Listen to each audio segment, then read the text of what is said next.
যখন একজন ভক্ত এবং তার ভগবান এক আকার ধারণ করেন, যখন একজন ভক্ত নিজের ভগবানের প্রতি, নিজের জীবনের লক্ষ্যের প্রতি সম্পূর্ণরূপে সমর্পিত হয়ে যান, তখন জন্মগ্রহণ করে ভক্তি। আর তখন সংসারের সমস্ত আশা তিনি ত্যাগ করতে পারেন। সমস্ত আশা শেষ হতে পারে, কিন্তু মানুষের সঙ্গ ভক্তি কখনো ত্যাগ করে না।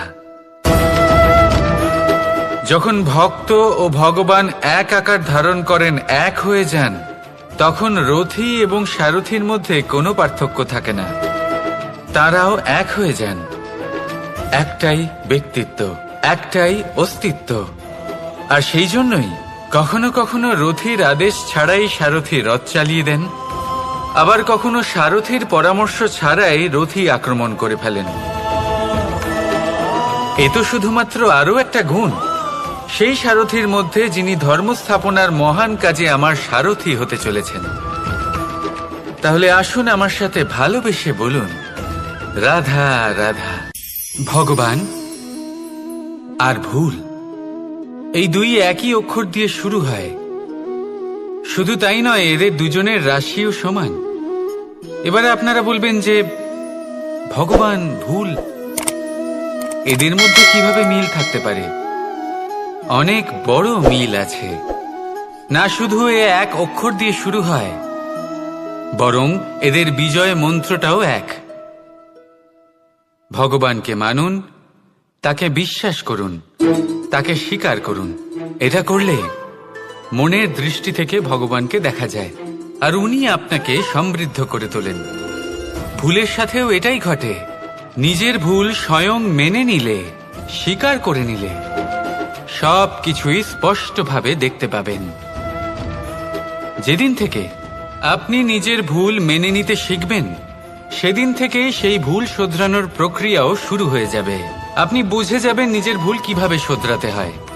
তাই মনে রাখবেন, নিজেকে শ্রেষ্ঠ করে তোলার জন্য নিজের ভুল স্বীকার করা অত্যন্ত প্রয়োজনীয়।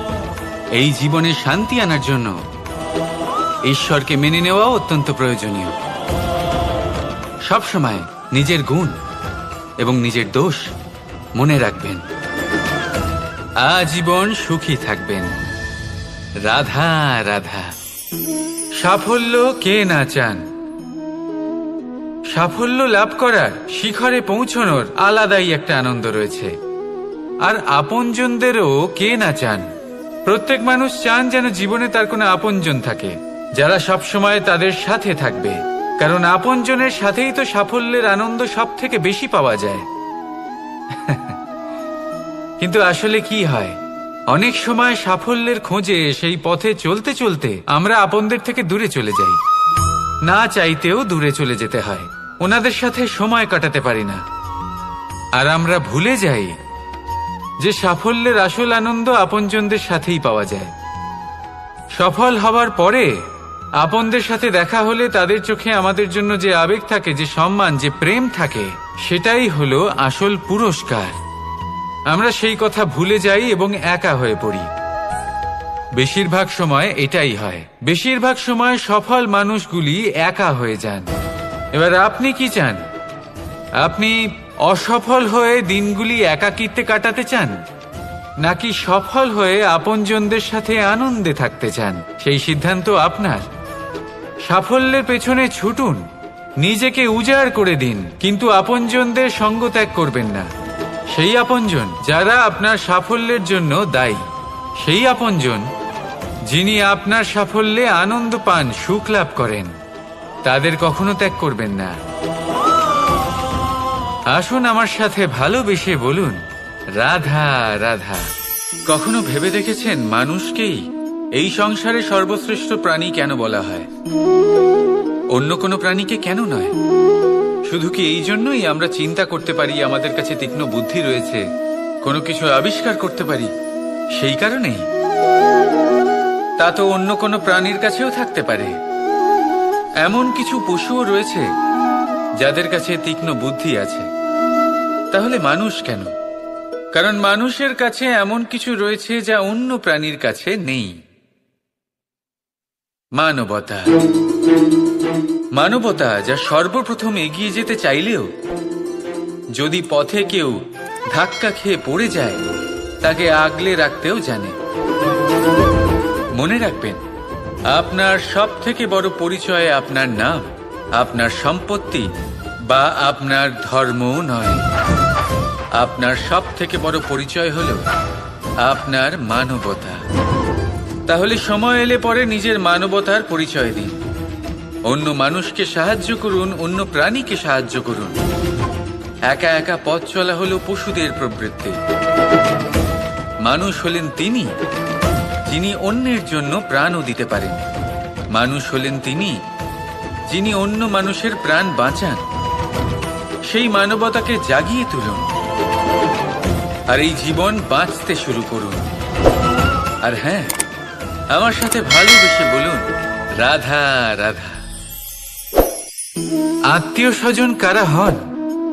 তারাই যারা সুখে দুঃখে পাশে থাকেন, তারা যারা বিপদের সময় আপনার পাশে এসে দাঁড়ান। এবার দেখুন, একটা প্রশ্ন করব আপনাদের, সব থেকে ঘনিষ্ঠ, আবশ্যক এবং গুরুত্বপূর্ণ আত্মীয় কারা, বিশেষ করে বিপদের সময়? কেউ বলবেন মাতা, কেউ বলবেন পিতা, কেউ বলবেন ভাই বোন, ইত্যাদি ইত্যাদি। এবার ভাবুন, আপনি বড় হয়ে গেছেন, আপনি বাড়ি থেকে দূরে চলে গেছেন। পেট ভরানোর জন্য আপনাকে প্রত্যেক দিন চেষ্টা করতে হয়। এমন সময় যদি আপনার জীবনে বিপদ এসে পড়ে, তাহলে কখন আপনার খবর ওনাদের কাছে পৌঁছবে? কতক্ষণে ওনারা সাহায্য করতে আসতে পারবেন? এরকম এক সময় সব থেকে গুরুত্বপূর্ণ আত্মীয় হন আপনার প্রতিবেশী, কারণ তারাই সেই মুহূর্তে আপনার সব থেকে কাছে। আপনি কখনো পরীক্ষা করে দেখবেন, আপনার তার সাথে লক্ষ্য মতভেদ থাকলেও প্রতিবেশীকে কষ্টের মধ্যে দেখে সবার আগে সাহায্য করতে তারাই এগিয়ে আসেন। তাই প্রতিবেশীর সাথে সম্পর্ক ভালো রাখুন, শুধুমাত্র স্বার্থের জন্য নয়। এটা হলো শান্তিরও আধার। যদি এই সম্পর্ক ভালো থাকে, তাহলে না কথায় কথায় বিবাদ হবে, না মতান্তর। আর এই সুখী সম্পর্কের ছায়ায় মন প্রসন্ন হয়ে বলবে, রাধা রাধা। এই সংসারে মাতা পিতা তার সন্তানকে সব থেকে বড় উপহার কি দিতে পারেন? বৈভব, সুযোগ সুবিধা, বাড়ি, নাকি আশেপাশের পরিবেশ? এই সংসারে মাতা পিতা তার সন্তানকে সব থেকে বড় উপহার শিক্ষা দিতে পারেন, কিন্তু তার জন্য সময়ের প্রয়োজন হয়। এবার এই সময় অত্যন্ত অদ্ভুত। সময়ের ধারণা সবার রয়েছে। কখনো কখনো কিছু কঠিন সময় বরদানের মতো আমাদের সম্মুখে আসে। এরকম কোনো সমস্যার কথা যদি আমি বলি, যেমন যুদ্ধ, মহামারী, মহা অসুখ, এরকম সময় আমাদের কাছে যথেষ্ট সময় থাকে। এই সময় আমরা চিন্তা করি, ভয়ভীত হই, কে জানে কত সম্পত্তির ক্ষয়ক্ষতি হবে।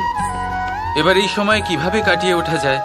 অশুভ চিন্তা তার মনের মধ্যে বাসা বাঁধে, সে বুঝতে পারে না সে কি করবে। আমি বলবো, চিন্তা ত্যাগ করুন, এই ভয়কে ত্যাগ করুন। আর মনে রাখুন একটা গুরুত্বপূর্ণ কথা, যে ঈশ্বর আপনাকে বরদান দিয়েছেন যাতে আপনি নিজের কর্তব্য পূর্ণ করতে পারেন। কর্তব্য, নিজের পরিবারকে সময় দেওয়া, নিজের সন্তানকে শিক্ষা দেওয়া, সব কিছু শুভ হবে। রাধা রাধা। কর্ম, কর্ম সর্বদাই শান্ত মনে করুন। ভিতের সেই ইটের মতো করুন যে শান্তভাবে 7 হাত গভীরে অবস্থান করে। সবার চোখ যায় শিখরের সেই পতাকার দিকে, কিন্তু শিখরে থাকা সেই পতাকা প্রতীক হলো ভিতের মধ্যে থাকা সেই ইটের শক্তির, যে শান্ত মনে নিজের কাজ করে গেছে।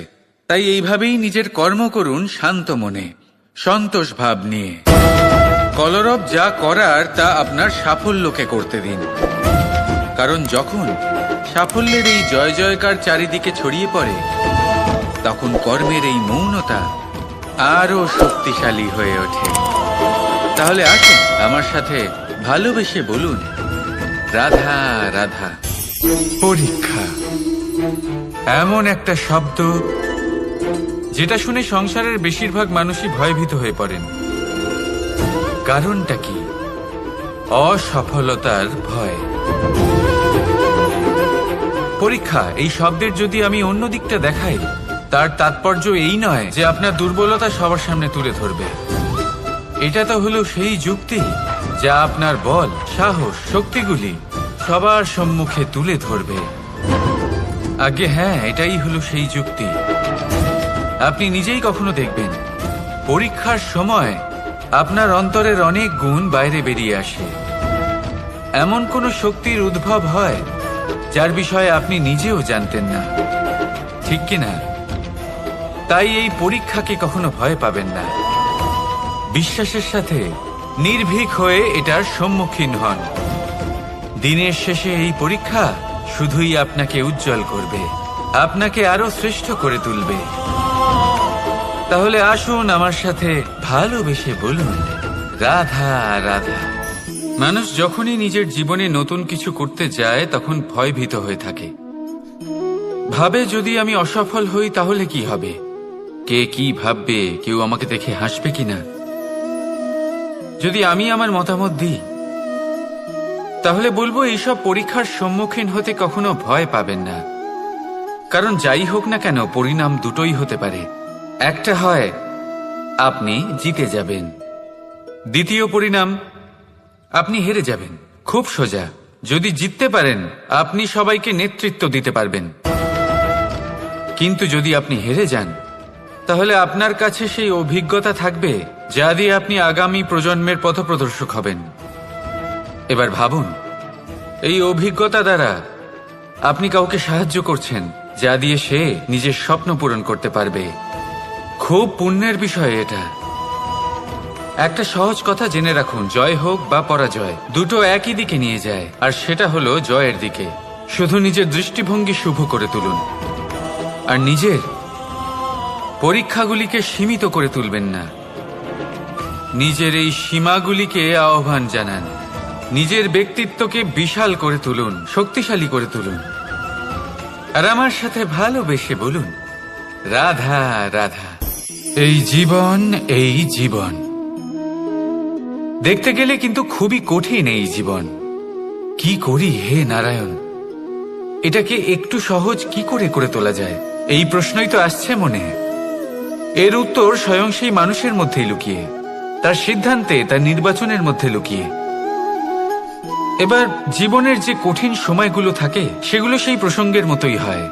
যেমন ধরুন, আপনি হাঁটছেন হাঁটছেন আর হঠাৎ করে পায়ে কাঁটা ফুটে গেল। এবার আপনি কি করবেন? এমনও ব্যক্তি আছেন যারা সেই কষ্টের কারণে, সেই কষ্ট পাওয়ার ভয় পিছিয়ে আসেন। এমনও কিছু ব্যক্তি থাকেন যারা সেই আঘাতে নিরাময় করার জন্য সময় নষ্ট করবেন। কতটা জানি না। এমনও কিছু ব্যক্তি থাকতে পারেন যিনি হয়তো সেই কাঁটাকে তুলে নিয়ে তার ব্যবহার গজালের মতো করবেন, তাকে দেওয়ালে পুঁতে একটা সুন্দর ছবি লাগাবেন যাতে সেই দেওয়াল আরো সুন্দর দেখতে মনে হয়। এটাই জীবনের সাথেও হতে পারে।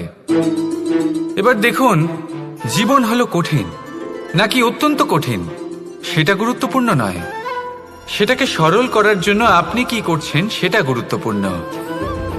জেনে রাখুন, আমরা সবাই মরণশীল, আমাদের সবার মৃত্যু হবে, প্রত্যেককেই এক না একদিন অবশ্যই মরতে হবে।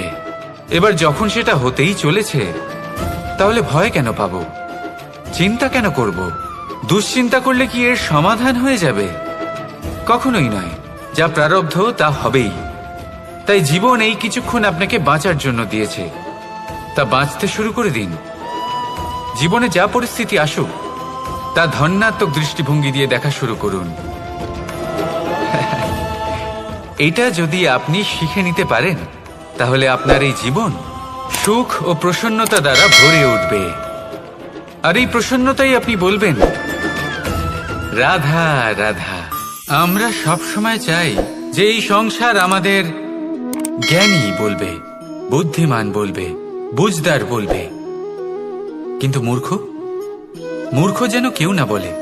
মূর্খ শব্দটা আমরা কেউ শুনতে চাই না, দূরে পালাতে থাকি।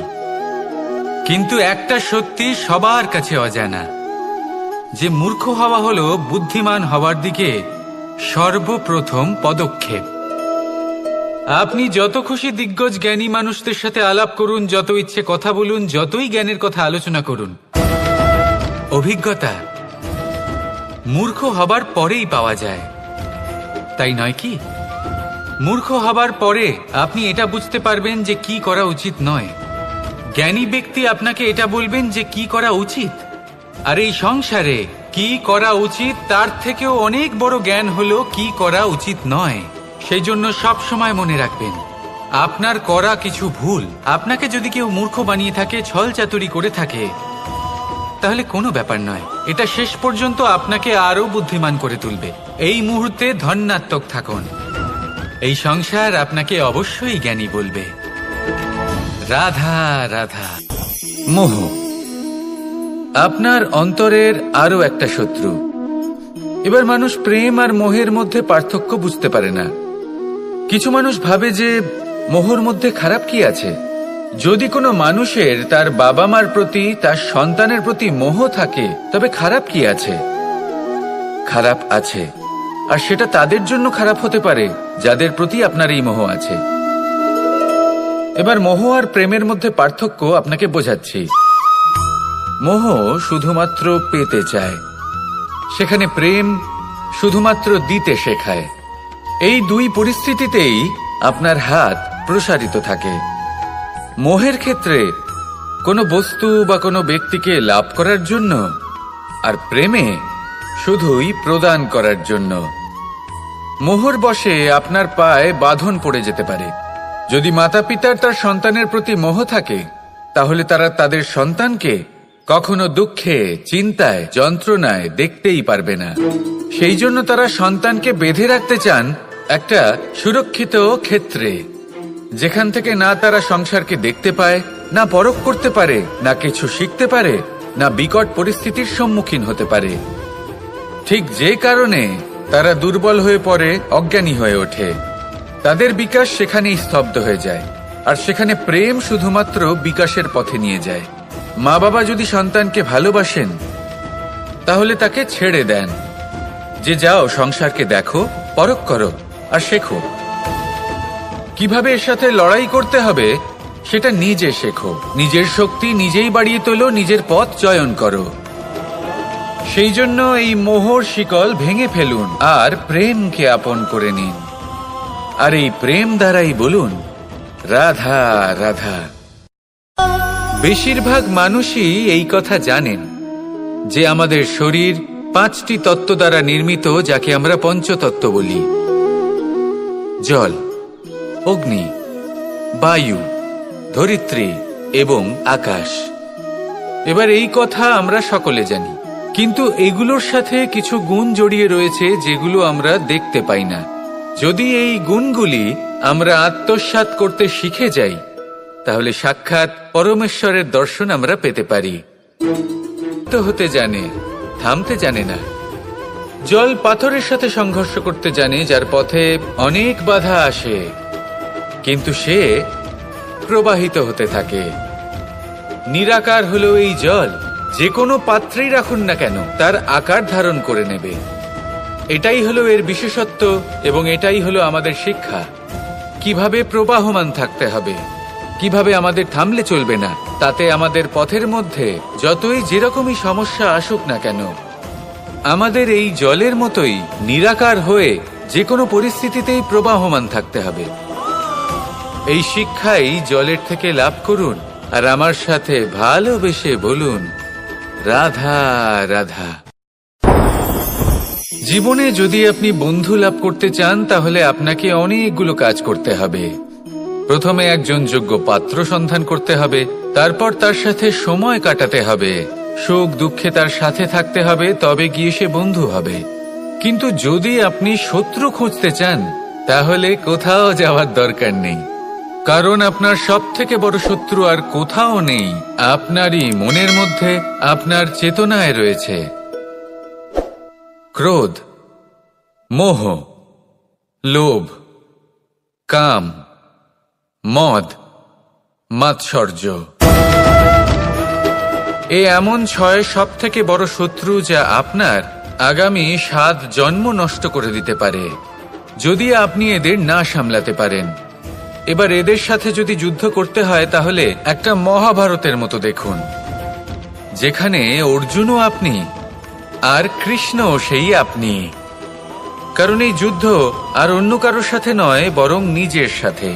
এগুলো অন্তর মনের যুদ্ধ, আর এটা জয় করা যেতে পারে নিয়ন্ত্রণ এবং অনবরত চেষ্টার দ্বারা। তাই এটাই করুন, এই 6 শত্রুকে পরাজিত করুন এবং আমার সাথে ভালোবেসে বলুন, রাধা রাধা। লোভ আপনার অন্তরের আরো একটা শত্রু। দেখতে গেলে এটা একটা শব্দ, একটা সংস্কৃত শব্দ। লব ধাতু থেকে উৎপন্ন হয়েছে। এর অর্থ কিছু লাভ করা। কিছু লাভ করা অনুচিত নয়, আরো কিছু লাভ করাও অনুচিত নয়, কিন্তু সব থেকে বেশি আমিই লাভ করব। আমি আরো চাই, আরো বেশি চাই, আরো বেশি পেতে চাই। এটাই হলো লোভ। আর এই লোভ যখন গ্রাস করে তখন আপনি যা পেতে চান, সে ধনই হোক বা মানই হোক, তা অর্জন করার জন্য মানুষ যে কোনো স্তরে পৌঁছে যেতে পারে। যদি মানুষ ধন অর্জন করতে চান তাহলে তার জন্য তারা অধর্মের পথেও চলতে পারেন। যদি সম্মান অর্জন করতে চান তাহলে অন্য মানুষকে ছোটও করতে পারেন। শেষ পর্যন্ত আপনার এটা মনে হতে পারে যে যদি একটু অল্পই প্রাপ্ত করতাম, কিন্তু ভালোবেসে প্রাপ্ত করতাম, এই জীবন আরো অনেক বেশি সুখী হতো। লোভ আপনার জীবনে, আপনার মনে কখন যে প্রবেশ করবে সেটা আপনি জানতেও পারবেন না। তাই এটা চিনতে শিখুন আর তৎক্ষণাৎ জীবন থেকে বাইরে ফেলে দিন। যা কিছু লাভ করতে চান তা ভালোবেসে লাভ করুন, আর সেই ভালোবাসার সাথেই বলুন, রাধা রাধা। বায়ু পঞ্চতত্ত্বের মধ্যে তৃতীয় তত্ত্ব।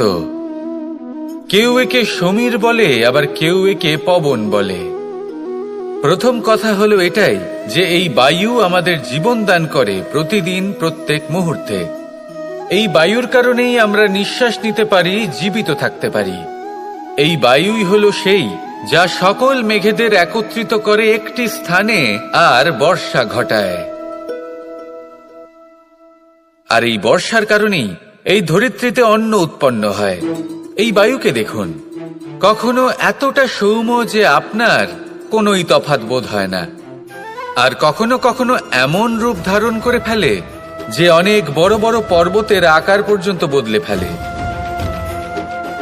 এটাই হলো বায়ুর বিশেষত্ব। বায়ু শেখায় যে সময়ের সাথে সাথে বইতে থাকো, সকলকে জীবন দান করো, সকলকে সাহায্য করো, কিন্তু যখন বিপদ সামনে আসবে তখন দৃঢ় হয়ে সম্মুখীন হও। বাধা অনুযায়ী নিজেকে গড়ে নিতে হবে, আর কখন কতটা কঠোর হতে হবে আর কখন কতটা সৌম্য হতে হবে, এটা বায়ুকে দেখে শিখুন আর আমার সাথে ভালোবেসে বলুন, রাধা রাধা। পঞ্চতত্ত্বের মধ্যে দ্বিতীয় তত্ত্ব হল ধরণী, ভূমি, যাকে আমরা ধরণী মাতা বলি। এই ধরণী ধৈর্য ধারণ করে, আর এর ওপরেই আমাদের সমগ্র সংসার নির্ভরশীল। কারণ এই ভূমি সহ্য ক্ষমতা রাখে। এর সহ্য ক্ষমতা হল অপরিসীম। সন্তান যতই আঘাত প্রদান করুক না কেন, প্রেম পূর্বক সহ্য করে, আর তার বদলে অমূল্য রত্ন প্রদান করে। সন্তান যদি হাল চালায় তাহলে তার বদলে তাকে অন্ন প্রদান করে। এটাই হলো ধরণী। এবার এর থেকে আমরা কি শিক্ষা পেতে পারি? এটাই যে কারোর জন্য কিছু করা বা কাউকে কিছু দেওয়া মনে কোনো কামনা ছাড়াই। আর এই কথাটা বুঝে যান, যদি কারোর জন্য কামনা না রেখে বা কোনো পাওয়ার আশা না রেখে কারোর জন্য কিছু করেন বা কারোকে কিছু দেন, যদি এটা আপনি শিখতে পারেন তবে আপনি ভালোবাসতে শিখে গেছেন। আর সেই জন্যই এই ধরিত্রীকে মাতা বলা হয়। কারণ মাতা শুধু উনি নন যিনি গর্ভে সন্তানকে ধারণ করেন, মাতা তো উনিও যিনি জীবন বাঁচতে শেখান। যিনি জীবন বাঁচার উদাহরণ প্রদান করেন। তাহলে ধরনীর থেকে এই নিঃস্বার্থ ভাব শিখুন, নিঃস্বার্থ ভালোবাসা শিখুন, আর এই ভালোবাসার সাথেই বলুন রাধা রাধা। ঈর্ষা আমাদেরই মনে বসবাস করা আরো একটা শত্রু। তবে এই শত্রু কখনো কখনো আমাদের জন্য লাভদায়কও হতে পারে, কিন্তু যদি আমরা সতর্ক না থাকি তাহলে সেটা ততটাই ঘাতক হয়ে উঠতে পারে। যদি আপনার কোনো প্রতিদ্বন্দ্বী থেকে থাকে যে এগিয়ে চলেছে, তাকে দেখে আপনার মনে ঈর্ষা উৎপন্ন হয়, আর ঈর্ষাবশত আপনি নিরন্তর চেষ্টা করতে থাকেন, পরিশ্রম করতে থাকেন সামনে এগোনোর জন্য, তাহলে তার দ্বারা আপনার বিকাশই হবে। কিন্তু যদি আপনি নিজের বিরোধীকে শেষ করতে দেওয়ার জন্য অগ্রসর হন, তাকে বিনাশ করার জন্য অগ্রসর হন, তাহলে এই ঈর্ষা প্রথমে আপনার বিনাশ অবশ্যই করবে। একটা কথা আছে, এটা পশু প্রবৃত্তি, আপনি শুধুই নিজের বিকাশের কথা ভাববেন। তিনিই হলেন প্রকৃত মানুষ, যিনি অন্য মানুষের জন্য প্রাণও দিতে পারেন। এই ঈর্ষা যদি আপনাকে বিকাশের পথে নিয়ে যেতে পারে তাহলে খুবই ভালো। যদি আপনাকে অন্য কাউকে বিনাশ করে দেওয়ার পথে অগ্রসর করে তাহলে তার থেকে দূরে থাকাই ভালো। যেমন ধরুন, আপনার কাছে একটা সূচ আছে যার দ্বারা আপনি ছেঁড়া কাপড়ও সেলাই করতে পারবেন বা অন্য কারোর পাত্রে ছিদ্রও করে দিতে পারবেন। আপনি কি চাইবেন, নিজের বিকাশ নাকি অন্য কারোর বিনাশ? সিদ্ধান্ত আপনারই। আসুন আর আমার সাথে ভালোবেসে বলুন রাধা রাধা।